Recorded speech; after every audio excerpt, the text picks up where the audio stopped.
Un surdoué, une fille à papa, un athlète, un révolté et une détraquée. Universal présente Emilio Estevez, Paul Gleason, Anthony Michael Hall, Judd Nelson, Molly Ringwald et Ali Sheedy dans un film de John Hughes. The Breakfast Club, une comédie dramatique sortie en février 1985 qui est sans aucun doute un des films les plus iconiques de la décennie 80. Un film écrit, produit et réalisé par le réalisateur américain John Hughes, qui nous a donné des films mémorables des années 80 comme Ferris Bueller, Weird Science, Uncle Buck et 16 Candles, entre autres. Breakfast Club, une histoire avec 5 personnages principaux, en fait 5 ados de cliques différentes, pris en retenue à leur école et ce, en plein samedi. Un film comportant le thème de la quête d'identité, mais surtout du conflit personnel que vit l'ado américain du temps, de par la pression de ses pairs et des attentes de ses parents.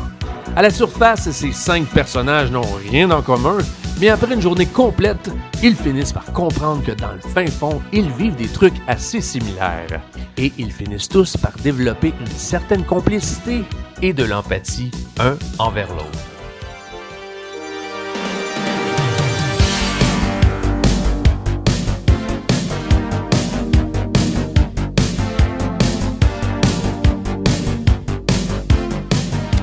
Salutations chers playbackeuses et playbackers, ici Pat et bienvenue à cette toute nouvelle série qui s'ajoute à notre chaîne Playback 80.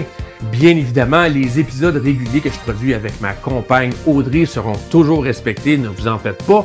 Mais considérez ceci comme un petit extra, des genres d'épisodes hors série qui vont s'ajouter à notre chaîne. Alors on commence tout de suite avec cette toute première édition des 10 choses à savoir sur The Breakfast Club. 10. L'hésitation de la part de Universal Pictures. Pour les raisons suivantes, la société de production Universal n'était pas certain d'autoriser le tournage de ce film et considérait qu'il prenait des risques avec le projet Breakfast Club. De 1, John Hughes n'avait pas beaucoup d'expérience. Il avait un peu d'expérience comme scénariste, mais pas en tant que réalisateur. 2. Breakfast Club n'avait pas un scénario standard d'une comédie d'ado conventionnelle du temps. Avec son angle ou son approche un peu plus psychologique, Universal craignait que cette histoire ne rejoindrait pas les jeunes de l'époque. Mais finalement, Universal a accordé le projet à Hughes lorsque ce dernier avait promis qu'il ferait tout en son pouvoir pour réaliser un film qui respecterait le modeste budget de 1 million de dollars. En tout cas, John Hughes était assez sûr de lui et assez de parole, mais il a réussi. C'est quelque chose qui est assez dur à réussir dans l'industrie hollywoodienne. Les budgets de films sont jamais respectés. Numéro 9. Le casting des filles. À l'origine, le réalisateur avait dans sa mire les actrices Jodie Foster et Robin Wright pour le rôle de Claire. Au départ, le rôle de Allison devait être joué par l'actrice Molly Ringwald. Mais ne voulant rien savoir de ce personnage, Ringwald a pratiquement supplié le réalisateur d'avoir le rôle de Claire. Et étonnamment, le réalisateur lui a accordé. Le rôle de Allison a fini dans les mains de l'actrice Ali Sheedy, qui, elle, s'est aussi déniché un rôle dans un autre film du Brad Pack, St. Elmo's Fire. Numéro 8. Le casting des garçons. C'est le comédien canadien Rick Moranis qui devait jouer le rôle du concierge, mais dû à des divergences artistiques, Moranis s'est retiré du projet. Le personnage de Brian Johnson était donné à Anthony Michael Hall depuis le tout début et Emilio Estevez devait jouer le rôle de John Bender. Mais lorsque le réalisateur était incapable de trouver l'acteur pour jouer Andrew Clark, le rôle est allé à Estevez. Par la suite, les acteurs Nicolas Cage et John Cusack avaient été considérés pour le rôle de Bender. Cusack a eu le rôle, mais pour tout de suite se le faire enlever au tout début du tournage, car le réalisateur considérait que l'acteur n'était pas assez menaçant. No, Dad! What about you? Fuck you! Tout de suite après, le rôle est allé à Judd Nelson. Numéro 7. Le tournage. La plupart des films de John Hughes ont été tournés en banlieue de Chicago. La majorité des scènes de ce film ont été tournées à Main North High School, une école secondaire qui était fermée depuis 1981. Et la même école a été utilisée pour plusieurs scènes dans son prochain film Ferris Bueller. La bibliothèque de cette école étant beaucoup trop petite pour tourner les scènes de Breakfast Club, donc l'équipe de production ont dû construire une toute nouvelle bibliothèque, mais à l'intérieur du gymnase de cette école abandonnée. Et le tournage n'a duré qu'environ 2 mois et demi. Numéro 6. L'acteur qui a presque été congédié. L'acteur Judd Nelson, qui incarnait le personnage de John Bender, ne voulait tellement pas décrocher de son personnage qu'il a failli perdre sa job. Il restait constamment en personnage et ce même en dehors des scènes de tournage. Il s'acharnait particulièrement sur le cas de l'actrice Molly Ringwald en l'intimidant sans cesse et au point où le réalisateur en a eu assez. Hughes a sérieusement considéré de congédier l'acteur en plein tournage, mais grâce au support des autres acteurs ou acolytes, Nelson a gardé son rôle. Bien évidemment, il a dû se tempérer un peu plus par la suite.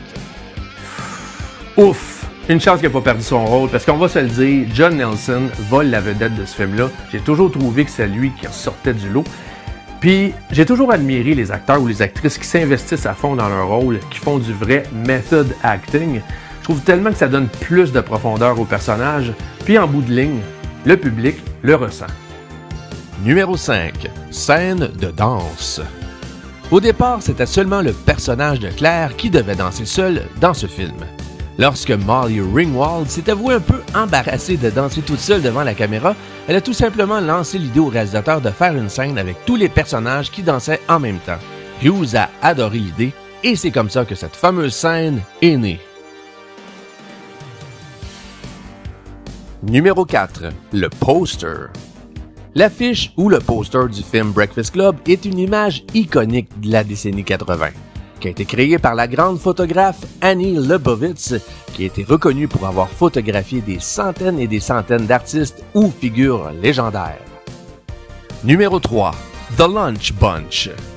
Le titre original du film devait être The Lunch Bunch. C'est lorsque John Hughes a appris la connaissance du Club du déjeuner, un surnom donné aux élèves en détention de l'école du fils d'un de ses amis, que Hughes a tout de suite opté pour un nouveau titre pour son film. De là, The Breakfast Club.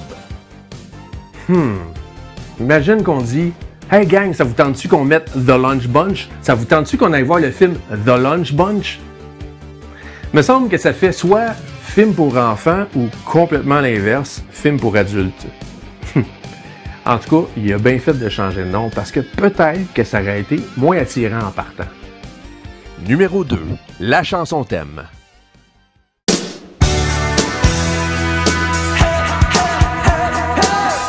Lorsqu'on pense à Breakfast Club, on pense automatiquement à sa chanson thème, la pièce Don't You Forget About Me du groupe écossais Simple Minds.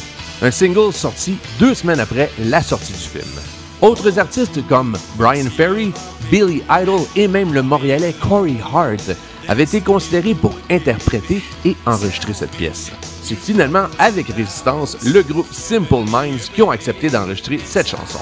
Le groupe a même été invité à performer la pièce au légendaire Live Aid le 13 juillet 1985. Bien joué Simple Minds. Vous avez bien fait d'enregistrer cette pièce-là parce que ça a été votre plus gros hit en carrière. C'est une chanson qui a été numéro 1 dans plusieurs pays.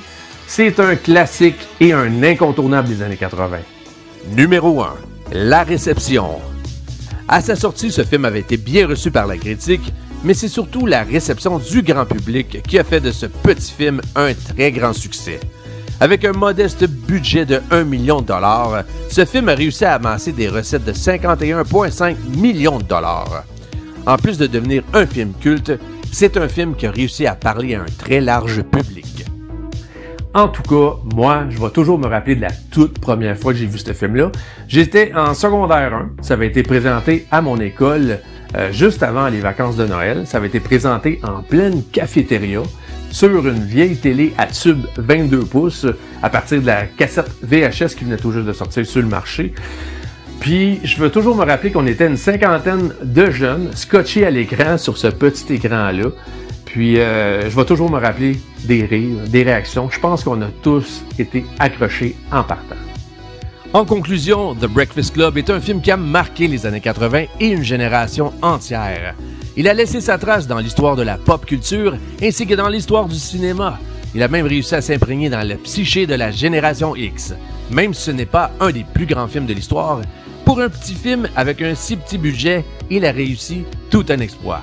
Il reste le film ou un des films préférés pour plusieurs. Mais malheureusement, John Hughes nous a quittés un beau matin du 6 août 2009 en prenant sa marche tout près de son hôtel dans la ville de New York. À l'âge de 59 ans, il a succombé à une crise cardiaque. Mais ses films sont pratiquement éternels, mais surtout son Breakfast Club. Donc, c'est là-dessus que se termine cette toute première édition des 10 choses à savoir sur. Vous savez ce que vous avez à faire?